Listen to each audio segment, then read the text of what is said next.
За нийслэлийн ихэнх хувийг эзэлдэг гэр ороолын бүсэд харанхуй улмаас гэмт хэрэг зөрчил гарах нь илбэг байдаг байсан. За харин гэмт хэрэг зөрчилдөд тэмцэж гэрэлтүүлгийг нэмэгдүүлэхээс гадна камерын хяналт зэргийг бүх дүүргүүдийн тухайд чадах чинээгээр хэрэгжүүлж байгаа гэх болно.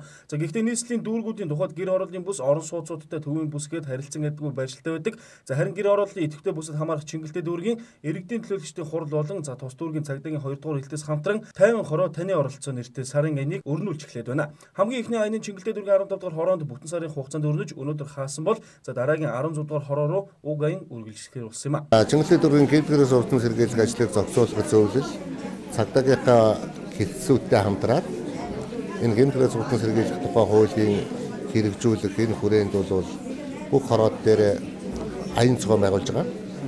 За манай 15 дугаар хорон дээр өнөөдөр манай цагдаагийн 2 дугаар хэлтсээс дүүргийнхаа гэрээс урдсан сэргийлэх зөвлөлтэй хамтраад 50 хороо таны оролцоо гэсэн ийм аяныг 1 сар явуулж өнөөдөр хаалттай ажиллаа хийж байна.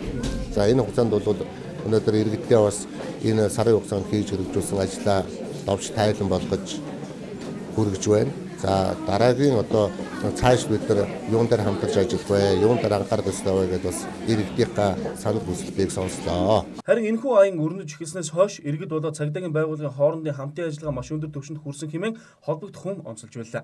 Дүүргийн гэмтрээс улсын зэрэг зохицуулах салбар зөвлөлөөс хороодын иргэний танхимд 4 утас тавьсан. Үнэгүй өрн толгойн 4 утсыг ажилуулад 4 утсандаа цагдаагийн алба хаагчаагаа өдөр болгон хуваар гарган сууж тэр утсанд бол 102 утасгүй дүүргийн цагдаагийн эрдэс рүү уцтаас илүү иргэний танхимын утас руугаа иргэдэд мэдээлэл маш сайн өгчсэн. Энэ утас бол их үр дүнгээ өгж байгаа.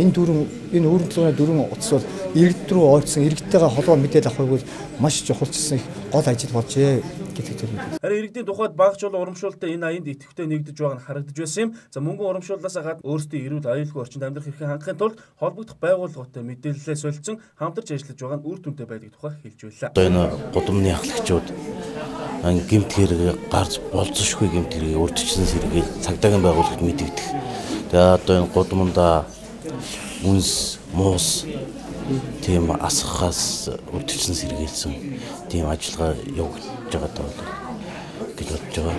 Тэгээд хооны ахлагчид бол гудамжны ахлагчид бол хамгийн гол нь тэр одоо гарч болцсошгүй гэмт хэрэгүүдийг цаг тухайд мэдээлж болцсошгүй тийм л ачааллуудтай болох гэж бодож байна. Одоо жишээ нь одоо золбон нохой сургуультай ганц нэгээр явж байгаа хүүхдийг хүртэл бас нохоноос хамгаалал одоо ингээд ганцаар явж байгаа хүүхдийг хүртэл ингээд тэр чинь бас нэг үр дүнтэй цаашдаа одоо энэ цагдаагийн байгууллагаас найл өрхөөр судалгаа хийсэн байгаа.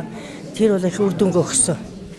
Тэгээд ер нь одоо энэ дайрагтаар сууж одоо ямар нэгэн зохисгүй үйлдэл гаргаж байгаа улсууд бол бид нар бас тухайн үед мэдэгдэжсэн. Холбогд хүмүүсийн айныг Монголд анхдагч болж чадсан хэмээн онцолж байлаа. За магадгүй бусад гэр хорооллын бүс ихтэй дүүргүүд аймаг сумдуудад энэ төрлийн арга хэмжээ үр дүнгээ өгч магадгүй юм гэдгийг уриалах байна.